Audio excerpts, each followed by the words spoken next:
So hello everyone. तो यार इस वाले वीडियो में हम लोग बात करने वाले हैं नाइजर के बारे में, नाइजर भुवनेश्वर। तो यार ऑल इंडिया में सिर्फ एक ही इंस्टीट्यूट है। तो इससे रिलेटेड हम इसकी fees structure, alumni reach, research work, ways of admission, cut offs वगैरह सब कुछ चीज़ डिस्कस करेंगे। तो ये वीडियो थोड़ा लंबा होने वाला है बट आपको डेफिनेटली मज़ा आने वाला है। ठीक है, क्या क्या इस इंस्टीट्यूट के प्रोज हैं, क्या क्या कौन से हैं। तो यार क्या होता है कि हमें कुछ दिखाया कुछ जाता है और मिलता कुछ और है। क्या क्या इस इंस्टीट्यूट की अच्छी चीज़ें हैं, क्या क्या इसकी बुरी चीज़ें हैं। अब आप लोग पूछेंगे भैया आप तो शुरू में ही ऐसी बातें करने लगे, क्या ये इंस्टीट्यूट अच्छा नहीं है। तो यार ऐसी बिल्कुल भी नहीं है। हम सारी चीज़ें देखेंगे, इसकी क्या अच्छी चीज़ें हैं क्या बुरी चीज़ें हैं, क्योंकि हर एक चीज़ का एक अच्छा फेज़ भी होता है, एक बुरा फेज़ भी होता है। तो यार इस इंस्टीट्यूट से हम क्या क्या एक्सपेक्ट कर सकते हैं। ठीक है, मोस्ट ऑफ द स्टूडेंट्स क्या होता है कि यार हम या तो कोचिंग में जाते हैं तो हमारा फर्स्ट एम क्या होता है, आईआईटी, एनआईटीज़, जेई एडवांस में एक अच्छी रैंक, या फिर जेई एडवांस क्लियर हो तो एक अच्छा एनआईटी या आईआईटी मिल जाए। वही साथ में अगर मेडिकल की बात करी जाए तो एक अच्छा सा कॉलेज मिल जाए, नीट के थ्रू, एम्स के थ्रू, एम्स मिल जाए।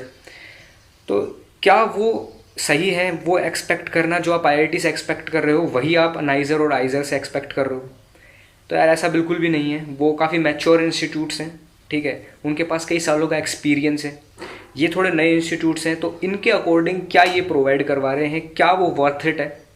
तो ये सारी चीज़ें हम लोग देखेंगे। ठीक है, तो काफ़ी फ्रैंक रिव्यू होने वाला है, होनेस्ट रिव्यू होने वाला है ये। यार ये मेरा खुद का पर्सनल ओपिनियन नहीं है, ये ओपिनियन है उन्हीं बच्चों का जिन्होंने रिव्यूज़ दे रखे हैं इस इंस्टीट्यूट के बारे में।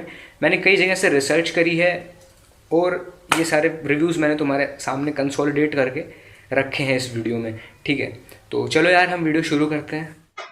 So basically, NISER stands for your National Institute of Science Education and Research, जो कि भुवनेश्वर में सिचुएटेड है। ठीक है, और जो इसके सबसे पास गांव है वो है जटनी, जो कि एक इससे 2 से 3 किलोमीटर दूर है। और उसके लिए आपको बसेस वगैरह मिल जाती है, मतलब ट्रांसपोर्टेशन की फैसिलिटीज ठीक ठाक है। आपको 20 से 25 मिनट के अंदर अंदर एक बस मिल जाती है, ठीक है, कैंपस के बाहर। और जो सिटी सेंटर भुवनेश्वर है और उसके बीच में और नाइजर के बीच में 24 से 25 किलोमीटर का गैप है। और उसके लिए भी आपको बसेस मिल जाती हैं, ठीक है। आपको इतनी ज्यादा ट्रांसपोर्टेशन में दिक्कत नहीं आने वाली। बट हाँ यार, ये रूरल एरियाज में ही है। ठीक है, तो अगर सोच रहे हो मेट्रोज वगैरह तो ऐसा कुछ भी नहीं है। ठीक है, तो ये इंस्टीट्यूट है डिपार्टमेंट ऑफ एटॉमिक एनर्जी के अंडर एस्टेब्लिश हुआ था। मतलब department of atomic energy funding institute है, फंडिंग प्रोवाइड करवाता है। ठीक है, डेट ऑफ एस्टेब्लिशमेंट की बात करी जाए तो 28 अगस्त को एस्टेब्लिश हुआ था 2006 में। काफी नया इंस्टीट्यूट है। एफिलिएशंस की बात करी जाए तो यार होमी बाबा नेशनल इंस्टीट्यूट ऑफ साइंस से एफिलिएटेड है, जो कि काफी सही बात है। बट वहीं यार आइजर्स की डिग्री खुद से है, मतलब वो खुद की डिग्री देते हैं, वो किसी से एफिलिएट नहीं है, वो इंडिपेंडेंट है सब। ठीक है, और कैंपस ओवरव्यू की बात करी जाए तो यार कैंपस इसका काफी ज्यादा बड़ा कैंपस है। ठीक है, 300 एकड़ का इसका कैंपस है। पोस्ट ग्रेजुएट स्टूडेंट्स की बात करी जाए तो यार 700 पोस्ट ग्रेजुएट स्टूडेंट्स हैं। और डॉक्टर स्टूडेंट्स की बात की जाए तो 400 है, मतलब काफी कम है। ठीक है, आईआईटीज एनआईटीज की कंपैरिजन में वहां पे काफी ज्यादा भीड़ होती है बच्चों की। और हम सेफ्टी के लिए मान लेते हैं यार 1400 से 1500 बच्चे आपको कैंपस में दिख जाएंगे, इंक्लूडिंग आपके बैकलॉग्स वगैरह वाले स्टूडेंट्स जो फेल हो चुके हैं, उनको मिला के। और funded by department of atomic energy से फंडिंग आती है इसकी। और रैंकिंग्स की बात करी जाए तो यार रैंकिंग्स कई सारी चीजों पर डिपेंड करती है। ठीक है, अब रैंकिंग यार कई सारी फालतू चीजों पे भी डिपेंड करती है, जैसे फैकल्टीज पे, प्लेसमेंट्स पे, नंबर ऑफ स्टूडेंट्स पे। ठीक है, तो अब ऑब्वियसली यार नंबर ऑफ स्टूडेंट्स जहाँ ज्यादा होंगे वहां पे रिसोर्सेज भी ज्यादा होंगे, फैकल्टी भी ज्यादा होगी, तो ये कई सारी चीजें इफेक्ट करती है। बट हमारा मेन फोकस है इस इंस्टीट्यूट में रिसर्च के अंडर चलना। ठीक है, तो इसकी रिसर्च में रैंकिंग यार काफी अच्छी है। तो ओवरऑल इंडिया में इसकी रिसर्च की रैंकिंग 7th है। ठीक है, आपके एनआईटीज और नाइजर के बाद है इसकी रैंकिंग यार। और नेचर इंडेक्स रैंकिंग की बात करी जाए तो 4th है। अब ये 4th में इससे ऊपर वाले इंस्टीट्यूट्स कौन कौन से हैं। इससे ऊपर वाले इंस्टीट्यूट्स हैं यार आईआईएससी बैंगलोर, ठीक है, Shah institute of nuclear physics, और एक एस्ट्रोलॉजी का एक, सॉरी, एस्ट्रोफिजिक्स का एक इंस्टीट्यूट और है, वो और भी है, वो अभी शायद मुझे उसका नाम याद नहीं है प्रॉपर। कोर्सेज की बात करते हैं तो यार जो आपको डिग्री मिलती है वो आपको होमी बाबा नेशनल इंस्टीट्यूट ऑफ साइंसेज से मिलती है, ठीक है। और इसकी डिग्री यार MS integrated in chemical science, MS integrated in physical science, MS integrated in mathematics, MS integrated in biology, ठीक है। आप क्लास 12th के बाद सिर्फ ये 4 कोर्सेज में आप एडमिशन ले सकते हो। फिर उसके बाद आती है यार MS, सिर्फ स्पेस फिजिक्स में कर सकते हो। MS का मतलब आपने BSc किसी अलग इंस्टीट्यूट से करी हो और आपको MS NISR से करनी हो। और PhD के आपके पास ऑप्शन होते हैं, इंटीग्रेटेड PhD का भी ऑप्शन होता है आपके पास, ठीक है। और वेज ऑफ एडमिशन की बात करी जाए तो यार आपको सिर्फ नाइजर में एक ही वे ऑफ एडमिशन मिलेगा जो कि है नेस्ट। और नेस्ट होता है यार इंटीग्रेटेड MS प्रोग्राम के लिए, ठीक है। बेसिकली इन 4 कोर्सेज के लिए आपको नेस्ट एग्जाम देना होगा, ठीक है। नाउ अब हम लोग बात करते हैं MS, ओनली MS स्टूडेंट्स के बारे में। तो आपको जॉइंट एंट्रेंस स्क्रीनिंग टेस्ट है वो देना होगा, वो कंपलसरी है, ठीक है। और PhD स्टूडेंट्स के बारे में बात करें तो यार नेट और गेट कंपलसरी है, उनके नेट और गेट के स्कोर के बेसिस पे देन फिर उनका इंटरव्यू होगा और फिर आप एडमिशन ले सकते हो। और इंटीग्रेटेड PhD के लिए भी आपको जॉइंट एंट्रेंस स्क्रीनिंग एग्जाम देना होगा, ठीक है। और इंटीग्रेटेड PhD बेसिकली क्या होती है यार, BSc के बाद PhD होती है, मतलब MSc plus PhD, that is called integrated PhD और IPhD। फैसिलिटीज की बात करी जाए तो यार फैसिलिटीज आपको बेसिक्स हैं वो सारी चीजें मिल जाती हैं, इतनी एडवांस फैसिलिटीज नहीं है क्योंकि इंस्टीट्यूट काफी नए हैं। अगर आप इनको एम्स से और IIT से कंपेयर करते हो तो यार मैं ये नहीं कह सकता कि इनकी फैसिलिटीज इतनी एडवांस है, इनके क्लब्स इतने एडवांस हैं, ठीक है, मतलब एवरेज है सारी चीजें। तो आपको कंप्यूटर सेंटर मिलता है, ठीक है, लाइब्रेरी मिलती है जो कि काफी सारी लाइब्रेरी अच्छी है, मतलब बेसिक नीड्स सारी पूरी हो जाती है, आपको जितने भी चीज़ों की ज़रूरत होने वाली है सारी पूरी हो जाती है।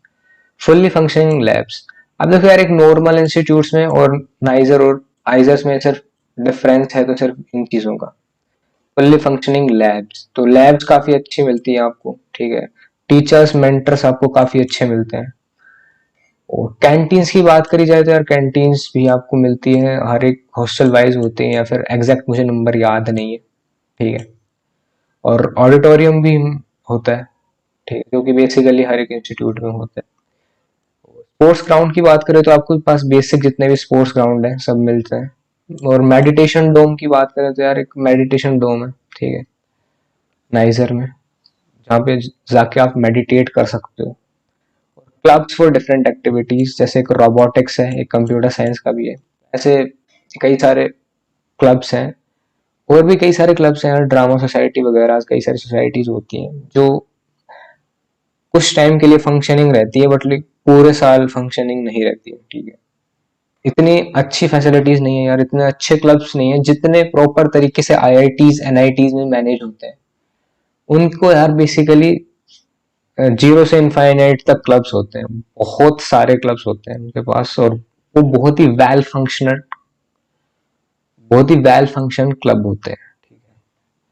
अब स्टूडेंट एक्सचेंज की बात करें और इंटरनेशनल रिलेशन की बात करें तो इसमें यार क्या होता है कि किसी भी इंस्टीट्यूट के बीच में, इंटरनेशनल इंस्टीट्यूट के बीच में और नाइजर के बीच में एक MOU साइन होता है। तो MOU का मतलब क्या होता है बेसिकली, MOU का मतलब होता है यार मेमोरेंडम ऑफ अंडरस्टैंडिंग, ठीक है। तो ये बेसिकली एक ऑफिशियल डॉक्यूमेंट होता है जो किसी भी इंस्टीट्यूट के बीच में और नाइजर के बीच में साइन होता है ताकि इंटरनेशनल एक्सचेंज हो सके। इसके अंडर इंटरनेशनल एक्सचेंज होता है, ठीक है। तो इसमें कई सारे इंस्टीट्यूट पार्टिसिपेट कर रखे हैं, इनके साथ MOU साइन कर रखे हैं नाइजर नाइजर के साथ। तो बेसिकली हम देखते हैं यार, ठीक है, तो इंटरनेशनल एक्सचेंज पे जाते हैं तो ये कई सारे डिपार्टमेंट्स हैं, ठीक है, जैसे United Mexican states department of science and technology, ठीक है, ये प्रपोजल्स हैं, ठीक है, जो इनके अंदर साइन हुए हैं। Indo German joint cell for proposal in area of biotechnology 2013, ठीक है। तो इनकी डेट दे रखी है, ईयर दे रखी है। और काफ़ी सारी चीज़ें दे रखी हैं यहाँ पे, और काफ़ी सारे इंस्टीट्यूट्स हैं जैसे university of Netherlands, royal society United kingdoms, national council of science and technology Indo Mexican, national institute of health USA, और भी कई सारे इंस्टीट्यूट हैं।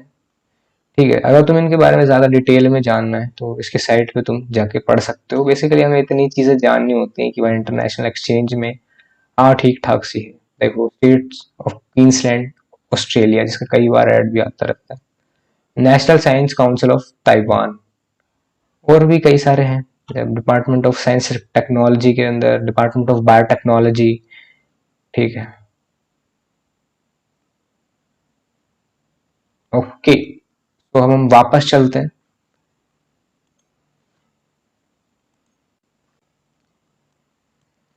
सो ठीक है, और यार ये टाइमिंग टू टाइमिंग डिपेंड करता है। ठीक है, आपको किसी इंस्टीट्यूट में एक सेमेस्टर भी पढ़ने को मिलता है, और किसी सेमेस्टर में आपको, किसी इंस्टीट्यूट में आपको कुछ हफ्ते का भी मौका मिलता है।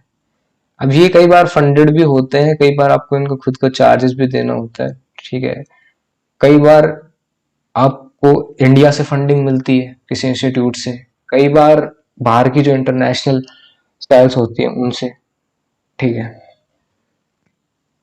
और रिसर्च प्रोजेक्ट्स की बात करी जाए तो टोटल नंबर ऑफ पब्लिकेशन अब तक छप चुके हैं वो है 331, इससे कुछ ज्यादा ही है।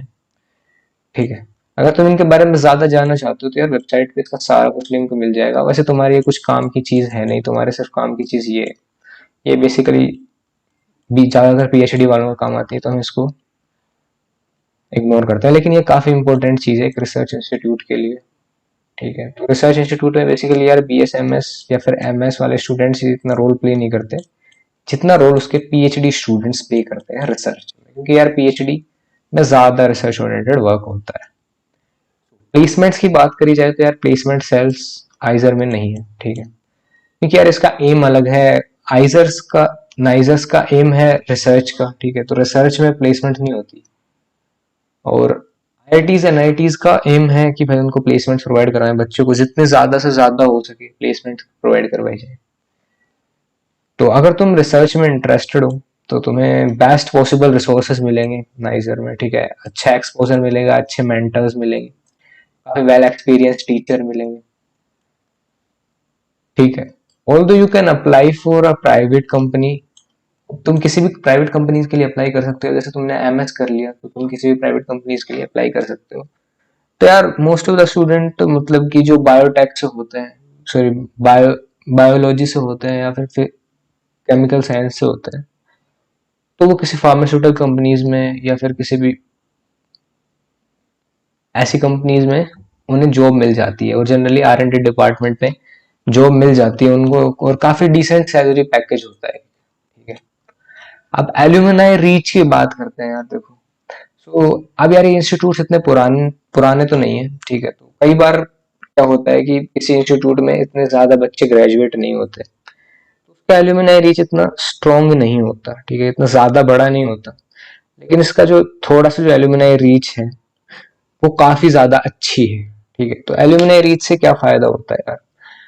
अब एक चीज होती है यार, अगर तुम्हारे आसपास के बच्चे कहीं दूर दूर पढ़ रहे होते हैं, मतलब कहीं फॉरेन में पढ़ रहे होते हैं, तो तुमको उसी चीज में आसानी होती है। ठीक है, तुम उस चीज को जल्दी ग्रैब कर पाओगे और तुम्हारे लिए भी आसानी होगी वहां जाने के लिए। ठीक है, तो एल्यूमिनाई रीच में ये फायदा मिलता है तुमको। ठीक है, तो lot of students go for PhD. ठीक है, काफी सारे स्टूडेंट्स पीएचडी के लिए जाते हैं अब्रोड और इंडियन इंस्टीट्यूट्स में। काफी सारे बच्चे अपने फील्ड बदल भी लेते हैं, जैसे कोई सिविल सर्विसेज के लिए चला गया, कोई मैनेजमेंट के लिए चला गया। ठीक है, और कुछ स्टूडेंट्स हैं यार जो आर एंड डी डिपार्टमेंट में कंपनीज में भी जाते हैं, कुछ टीचर्स भी हैं जो प्राइवेट कोचिंग इंस्टीट्यूट में पढ़ा भी रहे हैं। ठीक है, तो हम एल्यूमिनाई रीच देख लेते हैं एक बार इसकी वेबसाइट से। यार ये कुछ रिपोर्ट्स हैं 2012 की, 13 की और 14 की। अगर आपको कुछ पर्टिकुलर ईयर की देखनी है तो आप यहाँ से जा सकते हो और इन सारे को एक्सप्लोर कर सकते हो। ठीक है, तो इनमें आपको बिल्कुल लेटेस्ट मिल जाएगी, बट इसमें काफी सारी यूनिवर्सिटीज हैं जो कवर हो रही हैं। यार अब ये 2012 की एक एल्यूमिनाई लिस्ट है, तो इसमें कई सारे स्टूडेंट्स हैं, जैसे आईआईटी चेन्नई में है कोई, तो ये मोस्टली स्टूडेंट पीएचडी के लिए है, ठीक है। तो आप आईआईटी चेन्नई और कई सारे इंडियन इंस्टीट्यूट्स तो हैं ही इसमें यार। अब अदर इंस्टीट्यूट हैं जैसे हैब्रो यूनिवर्सिटी इसराइल और स्टैनफोर्ड यूनिवर्सिटी यूएसए, ठीक है। University of Minnesota USA, IIT Kanpur, ठीक है। और भी कई सारे university of Amsterdam, TIFR Mumbai, RRI Bangalore, ISC Bangalore, Pennsylvania state university, university of Virginia, university of Pittsburgh USA. तो ऐसे कई सारी यूनिवर्सिटीज हैं जहाँ पे तुम एडमिशन ले सकते हो, और तुम्हारे एल्यूमनाइज जो है, तुम्हारे जो सीनियर्स हैं बेसिकली वो इंस्टीट्यूट से पढ़ चुके हैं, तो तुम्हारे लिए भी एक चांस है, अगर तुम इंटरेस्टेड हो तो इनसे पढ़ सकते हो, ठीक है। और बाकी इंस्टीट्यूट्स में यार बच्चों को पता नहीं होता कि किस तरीके से करते हैं, तो उनके सीनियर्स इतना कुछ ग्रो नहीं कर पाते, तो फिर जूनियर्स भी इतना ग्रो नहीं कर पाते हैं, ठीक है। सो 2013 की बात करें तो यार ये यूनिवर्सिटी यूएसए, और ऐसे कई सारी यूनिवर्सिटीज हैं यार। Virginia Tech university USA, Bhabha atomic research centre India, TIFR, ISC Bangalore, international school of advance studies Italy, university of Waterloo Canada, university of Houston, ठीक है। और IIT Kharagpur, university of Florida. तो ये कुछ यूनिवर्सिटीज हैं। ऐसे 2014 में कई सारी universities, university of Maryland, Texas Tech university USA, university of Houston, IIT Patna, IIT Kanpur, university of ISC Bangalore. ऐसे कई सारे, अगर तुम पर्टिकुलर किसी उस पे चाहते हो, किसी ईयर का जानना चाहते हो, किसी डिपार्टमेंट का जानना चाहते हो, तो तुम यहाँ से जाके उसकी एल्यूमिनाई लिस्ट में जाके तुम देख सकते हो, ठीक है। चलो अब हमारे वापस चलते हैं, ठीक है। तो यार ये सब हो गई एल्यूमिनाइज की बात। नाउ अब स्पोर्ट्स की बात करते हैं। मैंने जैसे तुम्हें बताया यार कि स्पोर्ट्स के ग्राउंड इतने वेल डेवलप नहीं है जितने आईआईटीज में, एनआईटीज में, एम्स में होते हैं। सो बट जब से इंटर आईआईटी मतलब कि नाइजर और आइजर स्पोर्ट्स मीट होने लगी है, तब से काफी ज्यादा डेवलप हो चुके हैं। तो आप बेसिक फैसिलिटीज स्पोर्ट्स की आपको मिल जाएंगी, बेसिक ग्राउंड्स मिल जाएंगे, ठीक है। नाउ हम लोग फेस्टिवल की बात करते हैं। तो यार एक उद्भव फेस्टिवल होता है नाइजर, तो इसके बारे में हम थोड़े से डिटेल में देखेंगे। Here it is. तो पिछली बार ये 29 मार्च से 31 मार्च तक हुआ था, मतलब कि 3 दिन। तो ये काफी लंबा चलता है, मतलब 3 दिन तो काफी बड़ा होता है यार। ये कई सारे इवेंट्स होते हैं, बाकी आईआईटीज में इससे भी लंबे और बड़े होते हैं।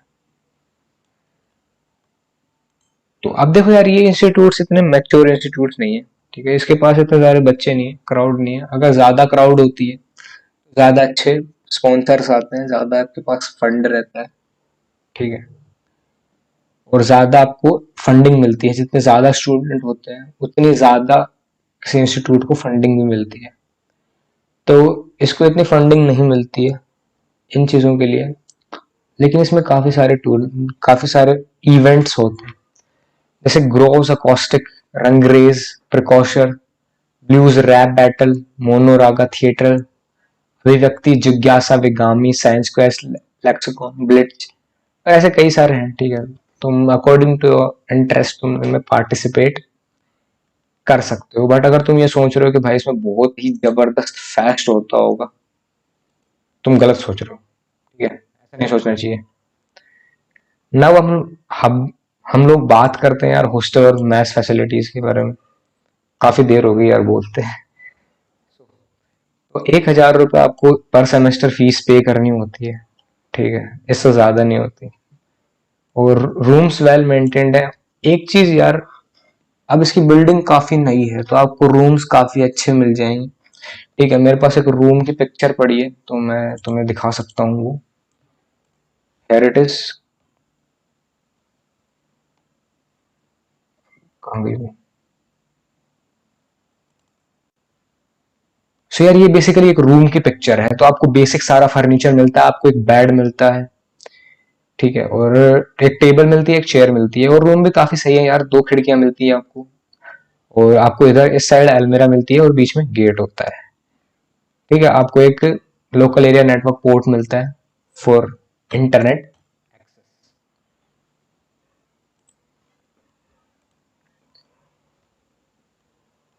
ठीक है, तो रूम्स की कंडीशन काफी सही है जैसा आपने देखा, क्योंकि नए इंस्टीट्यूट्स हैं यार, ये कुछ ही साल हुए हैं, क्योंकि इसका पहले इसकी बिल्डिंग अलग थी और ये अब नई बिल्डिंग है जिसमें अभी 2015 में शिफ्ट हुई है।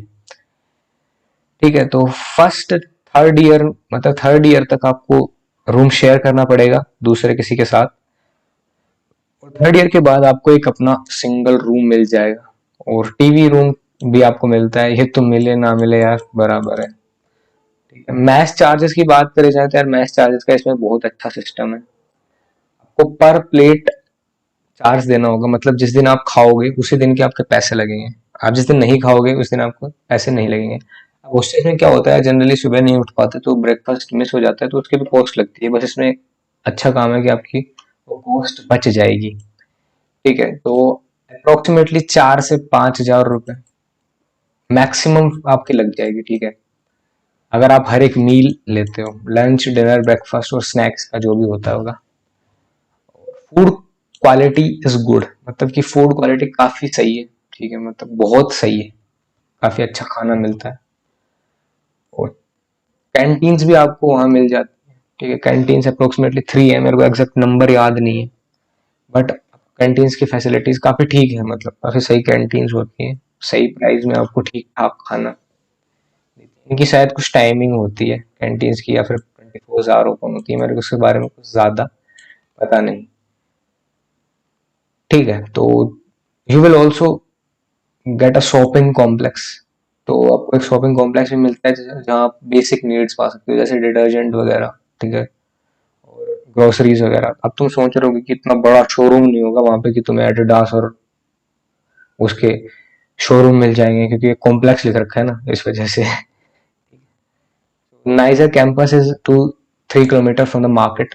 ठीक है, अब यार तुम्हें मेडिसिन दवाइयाँ वगैरह लेने भी बाहर जाना होगा, तो अब शायद फैसिलिटीज बदल चुकी होंगी, जब तक तुम जाओगे शायद कुछ बदल जाए। तो ये नीड बेसिक होती है, तो शायद तुम्हें आसपास कहीं मिल जाए। ये बहुत ही पुराना रिव्यू था ये मार्केट वाला, मेडिसिन वाला। ठीक है, so you will get a local area network port in your room. तो वाईफाई की फैसिलिटीज भी मिलती हैं यार आपको, वाईफाई भी काफी सही होता है, मतलब किसी रूम में मिल जाता है, और किसी रूम में कवरेज आ जाती है, किसी में नहीं आती। बाकी आपको अगर आपके पास आपका कंप्यूटर है, ठीक है, तो आप इंटरनेट एक्सेस काफी अच्छा ले सकते हो। और बसेस अवेलेबल होती हैं आपको कैंपस के बाहर। सो हम बेसिकली हॉस्टल के कुछ रूल्स देख लेते हैं यार। सो हॉस्टल से हम कुछ रूल्स देख लेते हैं। Now, student must never indulge in any type of ragging. ठीक है, आपको रैगिंग नहीं होती वहां पे, तो ये अच्छी बात है। और अप्रोक्सीमेटली यार पूरे इंडिया में किसी भी इंस्टीट्यूट में नहीं होती, एक्सेप्ट मेडिकल इंस्टीट्यूट्स में जितने भी। ठीक है, जितने भी हॉस्पिटल्स वगैरह होती है, मेडिकल स्कूल होते हैं उनमें। और आप किसी भी ऐसी यूनियन फॉर्म नहीं कर सकते जो कि वार्डन कमेटी के खिलाफ हो, या फिर वार्डन काउंसिल के खिलाफ हो, और या फिर किसी भी अथॉरिटी के खिलाफ हो। आप जुआ सट्टा वगैरह कुछ नहीं फूक सकते, सुट्टा नहीं फूक सकते। ठीक है, ऑडियो इक्विपमेंट आप जोर जोर से गाने नहीं बजा सकते। और ये बेसिक है फिर सब कुछ, जो आपको हर एक हॉस्टल में मिल जाती है। ठीक है, उसके बावजूद भी ये सारे स्टूडेंट्स रूल को ब्रेक करते हैं। वो एक फेमस, तो तुमने डायलॉग सुना ही होगा। ठीक है, so now we again at our best place. Fees के बारे में बात करते हैं। देखो, अब फर्स्ट सेमेस्टर के बारे में हम बात करें तो यार टोटल एडमिशन फीस आपको वन टाइम पे करनी होती है, वो है 17,000। इसमें कुछ क्वेश्चन मनी होता है जो आपको वापस मिल जाता है, रिफंड हो जाता है। ठीक है, तो जनरल के लिए आपको 17,000, और ओबीसी के लिए, कश्मीरी माइग्रेंट्स के लिए आपको 17,000 रुपए पे करने होते हैं। रिजर्व कैटेगरीज के आपके लिए 10,000 रुपए पे करने होते हैं। और ये कुछ फीस का,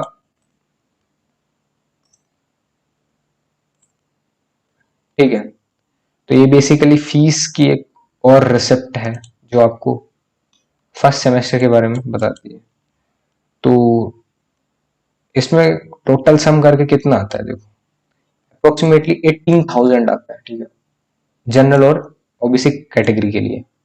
SC ST के लिए 10,450, जो कि उनको ये ट्यूशन फीस और लेबोरेटरी फीस नहीं देनी होती SC ST स्टूडेंट को, ठीक है। और ये इसमें क्वेश्चन मनी होता है, ये 6,000 रुपये, जो कि रिफंडेबल होता है, आपको बाद में ये वापस मिल जाएगा।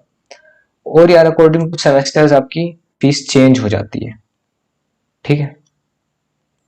नाउ सबसे इंपॉर्टेंट चीज, कट ऑफ्स। अब देखो कट ऑफ के बारे में अगर तुमने कहीं भी जगह देखा होगा तो तुम्हें एक चीज मिली होगी यार, section wise minimum admissible score. तो ये क्या होता है, तो मान लो कि किसी सेक्शन में, केमिस्ट्री के सेक्शन में जो टॉप 100 स्कोरर्स थे, ठीक है, उनका एवरेज स्कोर क्या आता है, 40 नंबर आते हैं 50 में से, ठीक है। अब 45 का होने लग गया, जितने का भी एग्जाम होता है, आई डोंट रिमेम्बर प्रॉपरली, ठीक है। तो मान लो कि उसका एवरेज स्कोर आया 40, जो टॉप 100 स्टूडेंट थे उनका एवरेज निकाला और वो आया 40। 40 का 20% कितना होता है, 40 का 20% होता है 8। तो क्या है यार, आपको 8 नंबर तो हर एक सेक्शन के लिए, मतलब केमिस्ट्री वाले सेक्शन के लिए, अगर आपके 8 से ज्यादा हैं तो आप मिनिमम एडमिसेबल स्कोर को क्वालिफाई करते हो, तो आपका क्या होता है यार, आपका रिजल्ट आता है, ठीक है, आपकी रैंक आती है, आपका स्कोर कार्ड आता है। अगर आपने ये भी क्वालिफाई नहीं करा तो आपकी ये चीजें नहीं आती, फिर आप पूछोगे भैया मेरा तो स्कोर कार्ड ही नहीं आया, मेरी तो रैंक ही नहीं आई, ठीक है। फिर आता है यार MAS, ठीक है, तो मिनिमम एडमिसेबल स्कोर, ठीक है, जिससे आपकी रैंक और कैटेगरी वाइज रैंक आपकी डिसाइड होती है, जिससे आपको बेसिकली एडमिशन मिलता है।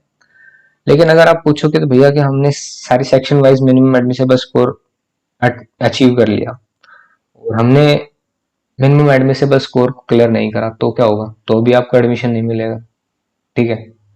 और कैटेगरी की बात करी, अब सॉरी हम बात करते हैं यार कट ऑफ्स की, ठीक है। तो जनरल कैटेगरी के लिए बात करें तो 95 परसेंटाइल, ओबीसी के लिए होती है 90 परसेंटाइल, और SC ST और डिफरेंशियली एबल्ड पर्सन के लिए 75 परसेंटाइल। तो अब हम सीट मैट्रिक्स के बारे में बात करते हैं। और जनरल कैटेगरी के लिए यार, सॉरी जनरल के लिए है 101, ओबीसी कैटेगरी के लिए है 54, SC के लिए है 30, ST के लिए है 15, और डिफरेंशियली एबल्ड पर्सन के लिए 5% फ्रॉम ईच कैटेगरी, ठीक है। तो टोटल नंबर ऑफ सीट्स है 202। अब देखो यार, तुम पूछोगे भैया जनरल के लिए इतनी ज्यादा फीस क्यों, सीट्स क्यों, और कई बच्चों को इसके बारे में पता भी होगा, लेकिन मैं एक बार तुम्हें बता देता हूँ। अब मान लो कि जनरल की कट ऑफ गई 100, ठीक है, 100 नंबर गई, और किसी ओबीसी के कैंडिडेट के नंबर आए 101, ठीक है, तो वो जनरल में कंसिडर होगा, ठीक है। तो ओबीसी की सीट सिक्योर हो जाएगी, मतलब कि उसमें 54 ही सीट्स बचेंगी, ठीक है, और ओबीसी वाले बच्चे को जनरल की सीट मिल जाएगी। नाउ कुछ प्रोज और कुछ कॉन्स हैं, ठीक है, इस इंस्टीट्यूट्स के। तो इसमें एक सबसे अच्छी बात यह है कि यार अगर आप अपनी 7.5 CGPA मेंटेन रखते हो तो आपको बार्क में, बाबा एटॉमिक रिसर्च सेंटर में साइंटिस्ट सी की पोस्ट के लिए आपको डायरेक्ट इंटरव्यू के लिए बुलाया जाता है। अगर वो आप इंटरव्यू क्लियर करते हो तो आप एज अ साइंटिस्ट पोस्ट सी में आप रिक्रूट हो सकते हो, जो कि एक काफी रेप्यूटेड जॉब है, काफी एक डिसेंट सैलरी आपको मिलती है। अब देखो यार, हर एक इंस्टीट्यूट में अब एनवायरनमेंट अलग अलग होता है, ठीक है।